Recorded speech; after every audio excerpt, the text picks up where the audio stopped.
And that was the end of that duck. Right. Okay. Anyway, this project, what was the idea behind it? Well, I go into a lot of schools working with a lot of teachers on helping them to improve learning in the classroom and accelerated learning and motivation. And I just felt that the more they know about the brain, the better they'll be able to do the job that they do. The 90s was the decade of the brain. We've learned more about the brain in the past 10, 15 years than at any other point. And if we knew about this, then it would make it easier for them to do a better job in the classroom, help improve learning. So, okay, I need to know about the brain myself. Where do I start there? And this is where Andrew came in. Yeah, well, I've been talking to schools and stuff about the neurochemistry and neuroanatomy of the brain and how we can look at that in terms of learning and improving learning, and particularly improving things like the classroom environment. And Ian and myself seem to have a good collaboration insofar as he was coming at it as a teacher with all that experience and I was coming at it as a neuroscientist. And yeah, we thought, well, let's get together and make this thing work. Which is where I came in terms of doing the research, going into schools, collecting data, information and material. Yes, that's right. Yeah, so you can say this is what happens in a particular classroom, but it could be any classroom anywhere. Yeah, so that what we're doing is up to date, what teachers really want to know, not what we imagine they might. Fine. Well, I've got plenty of material, so why don't we go and sit down and let's start. Sounds good with me, yeah. Year 9 girls desire to talk constantly to one another. Why is that, and what can a teacher do about it? In developmental sense, the biological prerogative, once you get to early adolescence and middle to late adolescence, is this desire to build up the neurochemistry and the things that help you socialise. That's your job at that age, your prime survival biological prerogative. Their whole neurochemistry is stitched towards getting maximum reward from successful social interaction and learning from unsuccessful stuff. Their need to talk is therefore driven by that biological prerogative. So what's important for the teacher then is to make sure that there are lots of opportunities during the lesson for them to go with that biological imperative. Their motivation to talk to each other is greater than their motivation to listen to the teacher. So opportunities right from the start of the lesson to work collaboratively. Say, right, in pairs, you've got 30 seconds, beginning of the lesson, 3 most important things you remember from last lesson. Or if the teacher's doing a bit of a chalk and talk bit, just part way through, I'd say 7 or 8 minutes or so. Right, you've got 2 minutes, turn to the person next to you, tell them in your own words what I've just been talking to you about. So you're building in opportunities to channel their natural biological imperative motivation to work together in a collaborative sort of way. On at least 2 occasions I observed a boy and a girl exhibiting the same behaviour. A very quiet girl answered every question the teacher asked, but only to her friend. The boy answered every question, but at a volume that was barely audible. Why were they behaving like that? That question I would focus around the whole thought of environment. The biological systems work in environments by assessing the environment all the time. If they're in an environment where they feel threatened, concerned, and it may not be that specific environment, maybe learned from multiple environments, that if they say something they don't always get it right, they get teased or in some way get negative feedback from that. Will they learn then not to speak out? That's once again another biological survival prerogative. You're not very good at socializing things, well then you learn to not express it in that way. Talking to a friend, safe, it's probably a good friend that you feel secure and safe with. And the last thing I'd add to that is consider emotionally where the development is reached. Are these emotionally immature children who are much younger in their emotional outlook than their peer group and therefore find the sheer emotional sophistication of the peer group a threat? Right, okay. Ian, what can a teacher do then to improve that environment? In my experience, a lot of the time, girls are they'll share an answer in front of everybody once they've had time to work out if it's the right answer. The boys tend to lunge at the first answer that comes into their head. Is it this, miss? Is it that, miss? And what's the? I know. What's the answer? I don't know. What was the question? They just want to be first. Whereas the girls are happy to share, but they want to be right. So if the teacher gives more thinking time, less of the hands up question and answer stuff, who's got the answer, who's the first one with the right answer, guess what's in the teacher's head type answers, but saying, right, here's the question, you've got 3 minutes or 30 seconds or whatever it is, in twos or threes, so it's collaborative, how many answers can we come up with for this particular question? The girls then have the chance to work collaboratively, to share ideas, to talk about ideas and work out, is this the right answer? Then the teacher can go around and say, okay, what's your answer, what's your answer, what's your answer? So they're drawing out the answer, they're building on the confidence, they're helping the girl develop the confidence, but they have given the girl a chance to actually work out if it's the right answer first. In one class, many students, particularly the boys, were sat with their heads on the table. The teacher, quite naturally to me, said, perhaps if you sat up a little, it would help you stay awake. Was she right? Did their body position mean that they were falling asleep? Yeah, I mean, in a general sense, No. yes, that's a correct statement. That the more relaxed your body is, the less information there is coming to the arousal systems at the back of your brain. They're the things that keep you awake and make you go asleep. So that some movement or change in posture or so on can increase the information to those arousal systems and make it more likely to stay awake. I would, however, say that some people need to relax their bodies so they don't overexcite that arousal system and make it more difficult to turn on their thinking and cognitive processes. So that test and see, are they actually paying attention or are they actually falling asleep? So don't judge it just on body position. Absolutely, absolutely. Yeah. Teachers tend to assume that sit down, sit still, back straight, arms folded, legs crossed, eyes front, big smile, look of love, that's the ultimate way to learn. But it's not written that that's the ultimate way to learn, and I can actually do that and be miles away. You see kids coming out of primary children coming out of assembly. You know, what did you learn in assembly today? And they've been sitting there like that and they're going, what assembly? It just went. Some of us, we sort of concentrate best by staring out the window or just staring into space in order to concentrate on what's been talked about. So teachers have to be aware that the way the child is sitting isn't necessarily going to determine whether or not they learn or don't learn, but just measure it, just ask a few more questions. Rather than saying sit up, say, ask them the question, see whether they've actually been focusing on, whether they can actually feed back that they have been learning and have been listening, but not to assume that if they're not sitting in an appropriate way, that therefore they're not learning, because it isn't necessarily the case. A table of boys were engaged in conversation. It wasn't about the task. They weren't being particularly disruptive. I think they were discussing who is the better player, Ronaldo or Henri. Once again, we're talking about, well, this is an area about attentional systems. The attentional systems in the brain require, first of all, switched on arousal systems, but they also require emotional involvement. You have to be emotionally involved with something to pay attention. Our emotional systems are based on biological prerogatives, not on esoteric intellectual ones, though they can become biological prerogatives. So passing exams to get better marks, so you can earn more money, so you can have a bigger television set to watch. Who was it on? Ronaldo. All right, them. On, then that can become a biological prerogative because it fits into something that pays your biological attention. Why are boys talking about that? Boys' biological socializing prerogative is to do, by and large, with competitive success. So who's best? All the superlatives, as opposed to girls who are more likely to do. They actually do that as well, but it's done in a different way. What I would say is, if that, talking about football during a task, is helping their biological systems to be more turned on, more able to pay attention, they may actually be performing the task better than if they weren't talking about that and were focused entirely on the task. Once again, assess what's going on. Are they talking about this and still getting good marks in their exams? Then that's fine. Let them talk about it and do the task at the same time. If they're talking about it and that's overtaking their attentional systems, their biochemical ability to work in the brain, and they're doing less well in exams, then yeah, it's a problem. How does the teacher measure the difference then?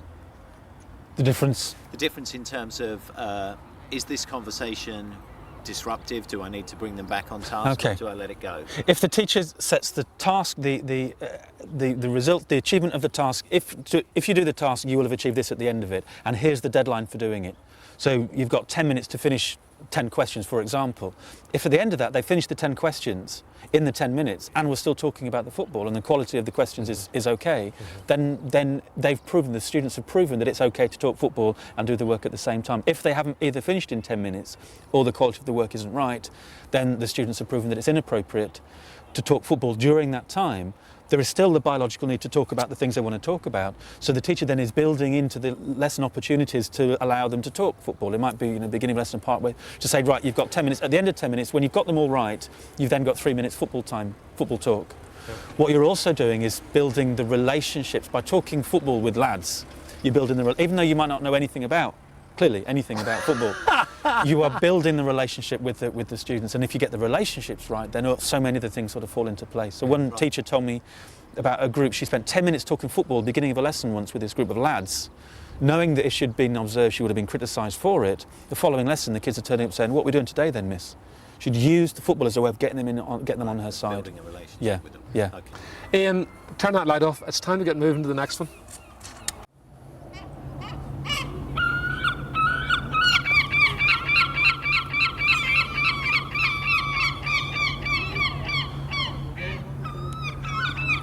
Can you explain beyond simple rudeness when students reply in a way that we would regard as inappropriate? I'll give you a couple of examples of what I heard during my observations. One teacher who clearly hadn't heard the student said to the student, you said the right answer, I think. And the pupil replied, doesn't matter. On another occasion, a teacher who was looking for confirmation just said, what page did I say we were on? And the student replied, don't know, wasn't listening. What's going on there? Yeah, well, I mean, from a biological point of view, I see that as relating to our very primitive emotional structures like the amygdala. The amygdala is very old. Evolutionary sense, it's at least 200 million years old. Its survival prerogative, therefore, is fight or flight response. Now, in our brains, it's become more sophisticated than that, but that's its basic drive. We develop, as we mature, systems of controlling amygdala response. But I would view what's happening in your situation, what's happening in the brain, is that the amygdala is viewing this as a threat, either because the brain's immature and hasn't developed more sophisticated ways of interpreting what's going on, or, and perhaps as well as, they've learned a behavioural prerogative that if you respond to a question wrong the first time and you try and make up for that response, somebody gives you a hard time and damages your biological self-esteem. Right, okay. How should a teacher just ignore? How can a teacher deal with that though? If we're saying that one of the most important things that the teacher has to do in the classroom is to develop and establish a meaningful relationship, a learning relationship in the classroom. I see a lot of relationships that get blown out of the water because the teacher focuses on the one bit of inappropriate behaviour and hangs on it and won't let it lie. Don't say that, you should say this, why'd you say that, tell me again, I can't hear you. And they undermine themselves, not only in terms of the relationship with that individual, but also with the whole class. The sense of humour is so important. There's just to smile just to say, and just walk away. And then you perhaps need to come back to it at the end of the lesson, say, can I just have a word with you? The way that you responded, how could you have done that better? So you're teaching them how, you're letting them know that the behaviour was inappropriate, but doing it in a mature way. You're giving them a chance to actually to learn from it, how could it be better next time? More important than both of those, you're modelling to the student how to be mature, how to use your higher thinking neocortex, adult human brain.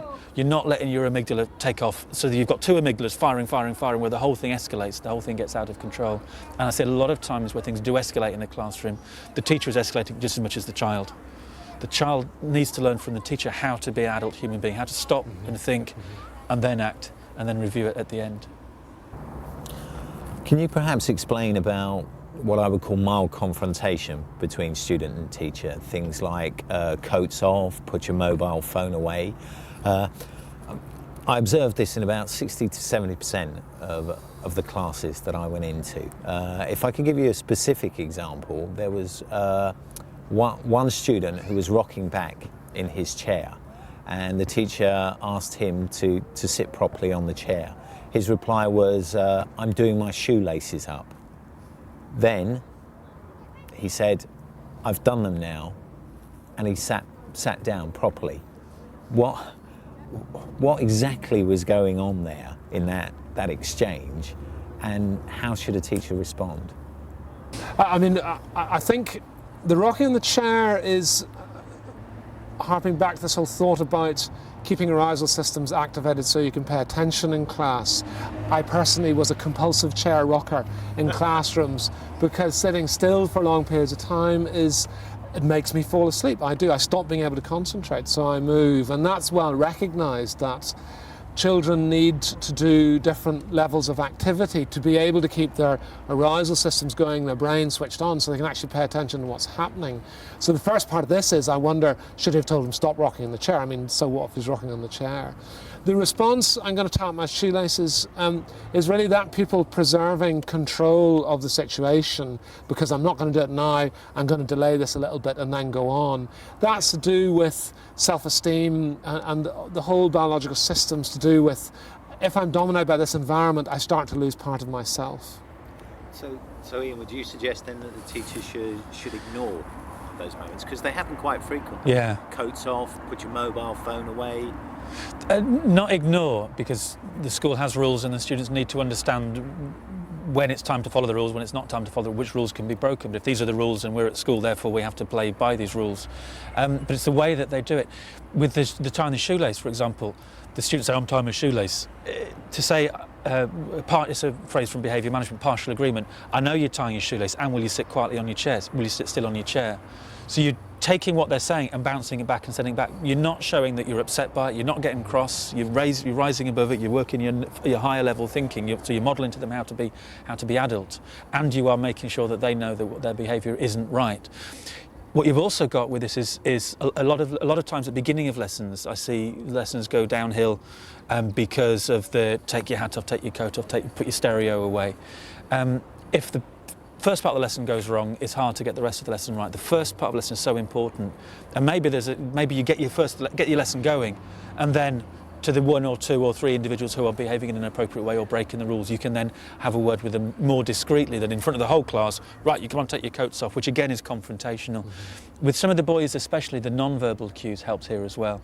So what I've come across is that means 4 legs on the chair for the rocking, or it could be the hat, or just some non-verbal cue that gives the message to the individual child, this is what you're doing, but you're not using the language. And especially with some of these boys again, coming at them in a way that doesn't involve language can be quite useful, can actually get to them a lot quicker.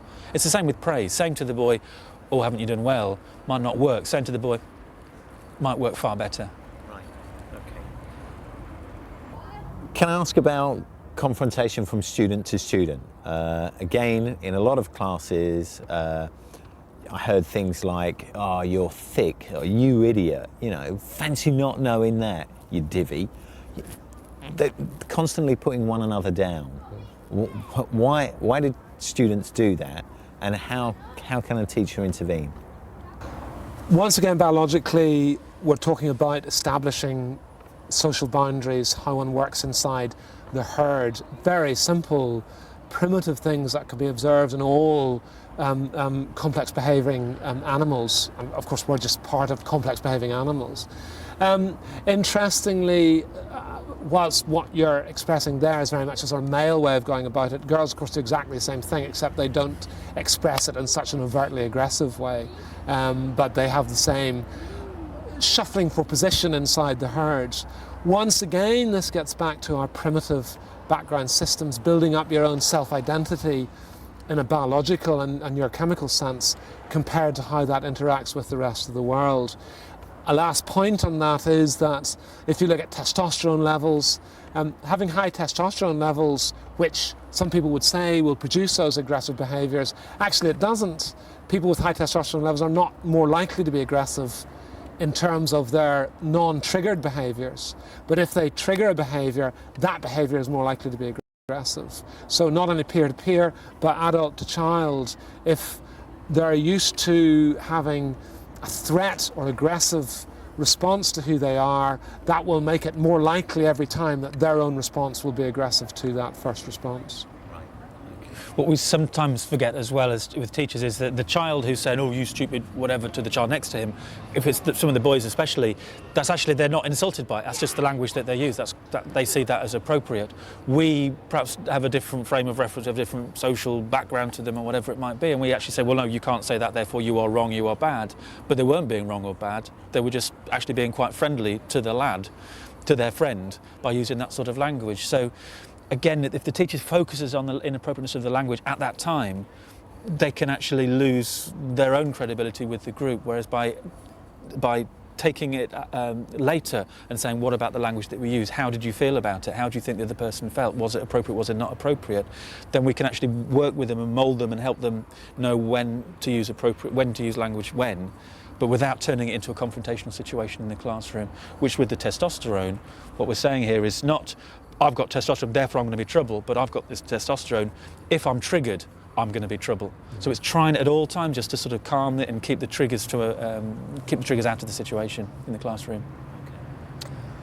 Shouting out in class at inappropriate times was something I witnessed by both boys and girls. Why does it happen, and how can it be effectively managed?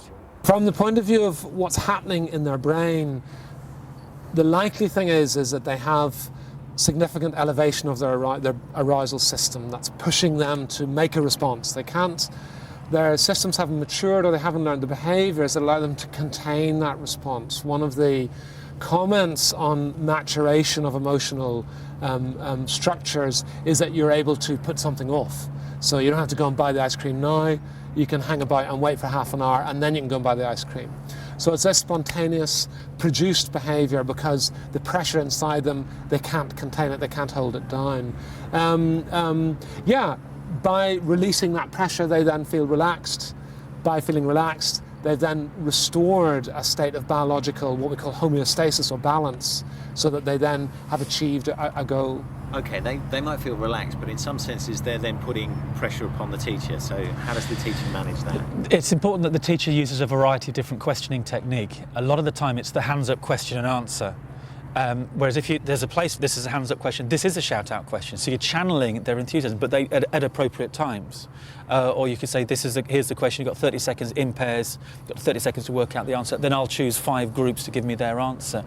So that variety of questioning techniques helps to channel the willingness to shout out. What's also important, very important for the teacher to be aware, is that when we say don't shout out, what we're really saying is, will you please stop being so keen and enthusiastic with your right answers? They're showing enthusiasm for learning and enthusiasm for the subject, and you're squashing it out of them and telling them that they are wrong for that. So there's a place for channeling it. One classroom I was in, a group of lads on the back row. By the end of the lesson, they're all on a C1 or a C2, which is a consequence 1 or 2 behaviour management thing. Their crime had been shouting out and talking to each other. What have you got? I've got this. Oh, I've got this, sir. The teacher wasn't aware that what they were talking to each other about and shouting out was actually the maths, that it was a maths lesson. Now he's aware of this, spends a lot less time at the board, a lot more time. Here you go, lads, here's the challenge. You've got 5 minutes, work it out. Let me know what you get. So again, it's this channeling the way that they want to work rather than trying to express it out of them because they are behaving in an inappropriate way. Cool, well that's a tortilla. Turn that light off there, Ian, would you?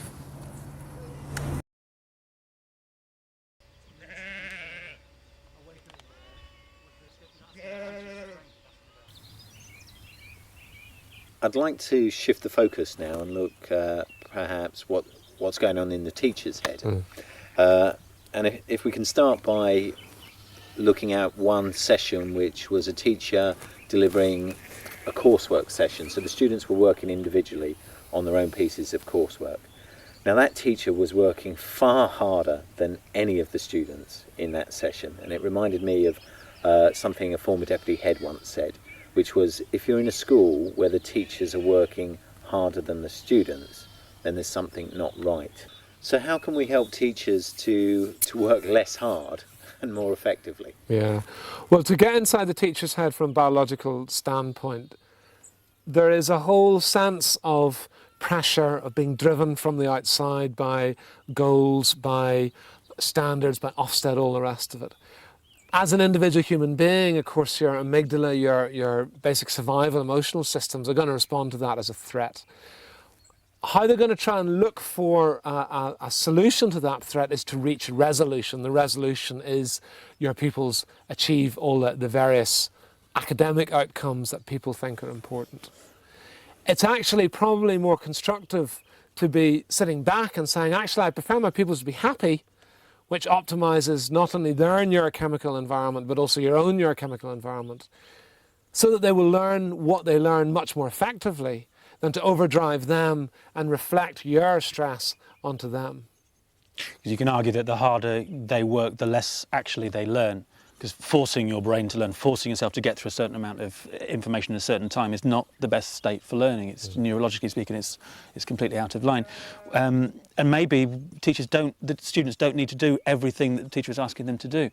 One English teacher I met recently was coming to the realisation that perhaps 75% of his time was spent forcing students through the whole book or the whole play, was actually he could have eased back, done perhaps less of the book with some of the students, but got deeper to help them develop the skills and the motivation, the curiosity to learn. You've also got the situation from a motivational point of view. The more I want it for you, the less you actually end up wanting it for yourself. So the external motivation of punishment, rewards, carrot sticks, kicking, cajoling actually starts to inhibit them learning how to develop the internal motivation. So from a neurological and from a motivational point of view, you're actually doing more damage if you're not careful than, well, I've got to get through this, I've got to get through it, therefore I've covered it, and whether you've learnt it or not, we need to move, again, from the teaching to the learning. Are they learning? Yes or no? My job isn't to teach them, my job is that they shall learn. Are they learning? Yes or no? If no, well, what can I do differently? A good number of lessons I observed, the teachers started with a sense of urgency that almost had a tinge of desperation to it. I've got all this material to get through and very little time. We've been talking about states a good deal. So what's the ideal state for a teacher to be in when starting a lesson? Teaching is to a large extent where the adult human is trying to get across intellectual information to pupils.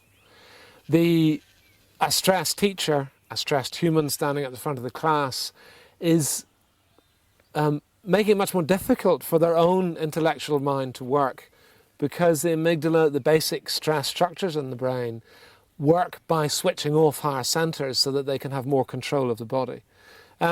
So the ideal emotional, biological state for the adult human in the class to be in is relaxed, preferably confident, but where they're feeling, where they're dealing with their stress in a constructive way, and where it's not interfering with their thought processes and preventing them clearly elucidating what it is that lesson's going to be about. I mean, the beginning of the lesson, just to know that you can go in and you're going to do some mental limbering up sorts of exercises. There might be an anagram on the board, might be a dingbat, it might be just the letter G. How many words do we know they've got a G in them? Just something that immediately gets the students down to work in a way where there's no rights or wrongs, there's no sense of threat. Immediately it allows the teacher, the pressures off the teacher to, I have to teach right from the moment they come in.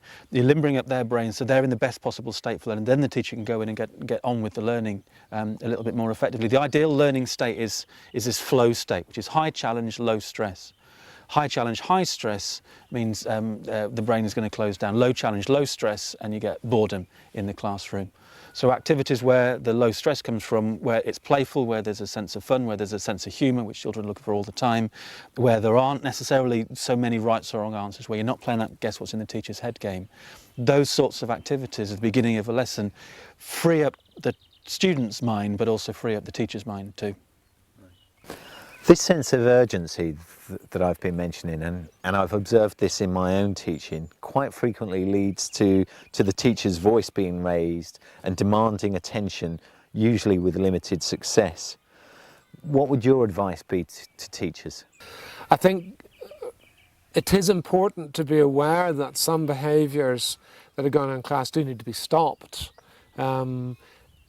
Because once the child or the human is being driven by their amygdala, more basic emotional structures, their conscious brain is less able to act. And if you don't calm those more basic structures down in the first place, then you can't bring the conscious brain online. But of course, exactly the same is true of the teacher. And a teacher who's becoming more and more aerated, more and more wound up by the situation, is just working more and more off their own amygdala, and therefore is less and less able to achieve a rational, sensible approach to what's going on and deal with it on those sort of terms. Even little things like the teacher remembering to smile. Just that process of smiling releases the endorphins that actually make you feel good and show you're in control, show them you're in control, and actually send the message to your brain that says it's okay, and it just calms things down again. The voice, when there's silence and the voice gets higher, the voice gets thinner, if you demand silence, you're on a hiding to nothing. You've got nowhere to go. So can we have things a little bit quieter? Means you don't lose face quite so much, because you ask for silence and don't get it, you've lost. And that's a dangerous situation. There's also the teacher always using language to try and get their point across. Maybe there are non-verbal cues. You can, like a hotspot, a part of the classroom that you always go to tell them off. And you're never there unless you're telling them off. So you teach with your smile on your face as if everything's okay, or assuming everything's okay. If the noise gets a bit high, you perhaps go over to your hotspot. The noise does start to go down, because it doesn't take them long to pick up these non-verbal cues. You walk back again as if nothing happened. The non-verbal cues can help as well as the language. And I do believe, from the language point of view as well, that all teachers should have some sort of language coaching, be aware of the language that they use, whether it's the thin voice that they get if they start shouting, some of them, or even just the way that they teach, the language that they use when they are teaching. Sometimes it can, a phrase I once heard, we bathe people in sound with the language that we use. So once you're aware of that, then you start to know that you've got such power in your voice by modulating and moderating your voice. And maybe by talking quieter, you actually get their attention more than shouting at them to be quiet. I'd like to throw some phrases at you. Stand behind your desks, silence, raise your hand if you wish to speak, one voice at a time, stand, push your chairs in, no talking. It was only when I observed these sessions that I realised a lot of the language I was using as a teacher was the language of control. What's going on that I feel that need for control? And also, how else can teachers teach? Yeah, to look at going on inside the teacher's head again, I think the issue for me is that as humans, we all have habits, ways of behaving, things that make us feel secure. I think it's very important to remember that the single most important element in the classroom environment is the teacher. And if the teacher's taking a lot of baggage from previous experience, past life, whatever it is, into that classroom, without having looked at that or worked at that, then they're bringing something into that environment that's going to significantly interfere with the child's ability to learn. Excess strictness, we know, is actually fundamentally damaging to children's emotional growth. So I would say in this situation, if you are very strict, you really need to look at your own behaviour and your own baggage that you're carrying and perhaps do something about that. I believe that in the classroom, control is like respect, and you actually get it by giving it out more. A lot of teachers say to me how they are control freaks, and there's a sense that they have this vice-like grip of control, and every question that is asked has to come from me, and every answer has to come to me. But actually, by giving out the control a lot more, we make it easier for ourselves, less confrontational, and get a whole lot more out of the students. One of the definitions of what it takes to be happy is that we have a sense of control over what's going on in our own life. And so little things in the classroom like, do you want to go first, do you want to go second? Do you want your test at the end of the lesson or at the beginning of the lesson? Here are 10 questions, do them in any order, do the hardest 5. Little things like that allow students to take control. And when we take control, that gives us this internal locus of control that helps us with our motivation, with feeling happy. And if we're feeling happy and motivated, then there's less reason for the teacher to make us have to do things. And what the teacher then is doing is influencing them to behave rather than trying to make them control and make them behave and make them learn. Good, well that finishes that one. Do you want to get the light there, Ian? Yeah.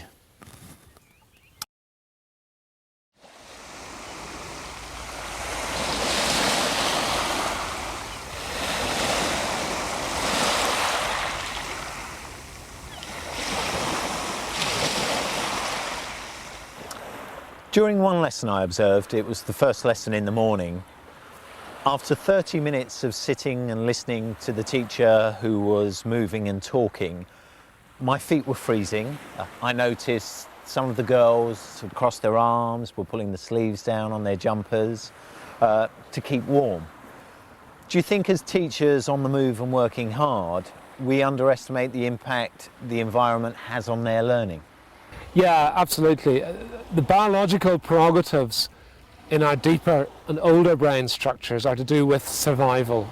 That priority list is food, warmth, and then if you're old enough, sex. If you're in an environment where you described the shivering children or where their feet are freezing cold, that's going to attract their biological attentional systems because it's a higher threat to survival than whether or not they're paying attention to what you're saying about history. So very, very important to get the physical environment correct so your pupils are feeling relaxed and comfortable so that they can then absorb what you're dealing with intellectually. It's an example of how there are so many things that will get in the way of the students' learning that aren't anything to do with the teacher's teaching. Time of day is another one. For some people, 10 to 10 in the morning is when they're most awake and alert. Some people, it's 10 to 10 in the evening. For temperature, some people, what's just right will be too hot for some and not hot enough for others. The eating and drinking, we know that some people learn best whilst eating and or drinking compared to not. There are many, many factors, and the watchword then in the teacher's armoury is variety. Different things in different ways at different times means you'll hit more people more of the time. Mm-hmm. But the same thing the same way means certain children will get it and certain children won't. So being aware of all these different factors that will determine how well they're going to learn, that are over and above the child's intelligence and the teacher's ability. You've both used the terms engage and engagement a great deal. How do you think teachers can ensure active engagement from the majority, if not all, students? The biological requirement for attention is that you've switched on dopamine. Dopamine is under control of the emotional system, predominantly. If you can emotionally engage each individual human being in the class, they will pay attention to what you're doing, and sure, it won't be all the time, but most of the time they'll be there with you. You'll also have optimized the neurochemical environment in their brain for learning what it is you're trying to teach them. So the word engagement as well, we'll meet teachers who say, oh, so-and-so is not engaged in the lesson. Well, what do we mean by engagement? And quite often the teacher's view is engagement is they are not speaking, they are not contributing. But I can engage in a lesson very well. I can learn a lot of the stuff without necessarily having to speak. And I have come across instances where students are saying that actually what they like to do is sit, like in a discussion, for example, or a philosophy for children lesson, I like to sit and listen to other people's ideas and think about them. This is how one girl explained it, and she said having to vocalise her own ideas gets in the way of her own thinking. Mm-hmm. But we tend to think those who are speaking most are thinking, those who aren't speaking aren't thinking, but that isn't necessarily the case. Maybe those who are speaking most are thinking least, which quite often is the case. So engagement is, what do we mean by engagement? How do we know whether that engagement is actually helping learning or possibly get in the way of the learning? So again, the focus is on the learning. What have they learned? A lot of teacher time and energy seems to be taken up with student behaviour rather than student learning. How can we as teachers keep student learning as our focus? I think it's remembering that behaviour is a symptom of certain underlying causes, and what are those causes? The child will behave in a particular way that suits them, that fits their survival imperative at any given time. If, as the teacher, we might not be able to control them and make them do stuff without causing conflict, but we can influence them into learning by addressing some of the learning issues. So are we using learning styles that are appropriate to them? Are we using a range of different sorts of intelligence? Are we engaging positive emotions in the lesson? Because positive emotions are not an optional extra. If we're doing more of those sorts of things, then there may be less reason for them to be behaving in an appropriate way to hit their survival imperative.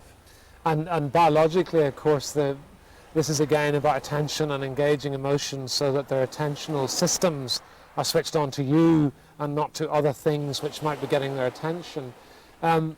We are emotional creatures. Our emotional system, our limbic system, controls our whole learning chemistry. If you can engage in someone as an emotional human being and make connection with that person, you're then giving them biochemical advantage, and the behaviours then become secondary to that. If you're constantly looking at the behaviour, that's the surface. What's the cake? Why are you not engaging with this person at an emotional level which allows them to optimise their neurochemistry to learn what it is you're trying to teach them? During the school day, students are moving from one subject to another, say from English to science. How can schools and teachers help students to make that transition from subject to subject? I think we memorise through association. So however they go out of your lesson, whatever they're feeling, whether they're feeling happy or sad or miserable or depressed or fed up or whatever, they'll bring those feelings back in just by walking back into the lesson. The sight, the smell of being in that classroom brings all those feelings back. So if we send them out We take pains to send them out in a positive way, knowing they've learnt something, knowing that it's safe, knowing that it's an enjoyable place to be. Just by walking back through the door, those feelings come back to them. You've also got what some schools are doing now, because of the, I think, called the reminiscence effect, that we remember more 10 minutes after a lesson than immediately at the end of the lesson, is to help improve review, improve memory, is that as the children, say, come into the French lesson from the history lesson, in the French lesson they'll say, well, what are the 3 most important things you remember about the history lesson you've just been in? And the schools are trialling this, apart from improving their memory and helping with that transition, teachers are also feeding back that they're finding opportunities to link subject areas that they didn't see links in before. And the more we can link things, the easier it is to remember, the better it is for the student. The more different hooks into one particular area, the better. Biologically, we're talking about the whole reward, anticipation of reward system, which is what dopamine is best secreted by to learn effectively. If you as an individual feel you're going into an environment that will be rewarding, that you then discover reward in that environment, you will then carry that with you. And Ian's talking about learning from previous conditioning. That's what it means at a chemical basis. It means that when you experience that environment, physical, smell, whatever it is, off goes your dopamine. Yeah, this is a place where I will experience rewards. Now, dopamine is the main learning chemical. If you want people to learn, you've got to get them to secrete dopamine. Interestingly, it has this delayed learning effect as well. So if you are exposed to new knowledge, and then a short time afterwards you're exposed to a pleasurable experience, like listening to a song, the teacher saying, "It was lovely for you to come to my class, thank you very much indeed," that precipitates a second dopamine surge, which will reinforce what you learned 10 minutes before. So it's reward, anticipation, reward. If the structure of the school, of the class, is all based around that, then you will constantly move from one rewarding environment to another where your learning abilities on a chemical basis are at their maximum. Well, that'll do me. I don't know about you two. Ian, turn off the light there. Well, good crack. I thought so, yeah. Football at the weekend. What's that? I'm going to be pruning my roses, I'm afraid. Are you? You're not going to the match? No. But it's going to be good, right? You don't know anything about football. What are you on I know about? that, but I can share with you guys. That's all. I can share. Don't try and do that crashing in thing, you know. We would like to leave you with this song. It's just something that came along. We hope that it does it for you. It's called the Schoolyard Blues.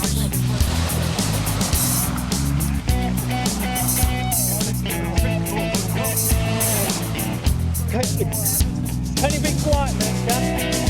Well, I woke up this morning, couldn't get out of my bed. Yes, I woke up this morning, I've got to go and see the head.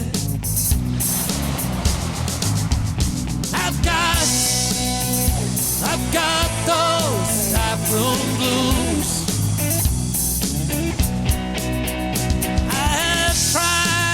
I've tried till I near broke down and cried. Teach those children what they need, but they don't seem to take no heed. I've got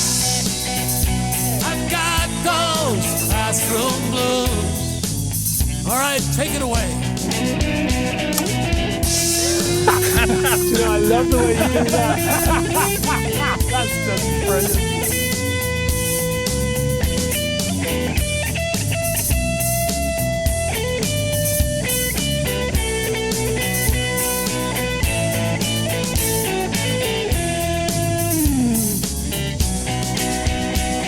Well, I have read all the books, been to so many talks, been told so often what I ought. Things to help the education, improve my classroom situation. I've got those insect blues. So help me please, I'm so sick and tired. can I turn them up to burn and yearn to learn?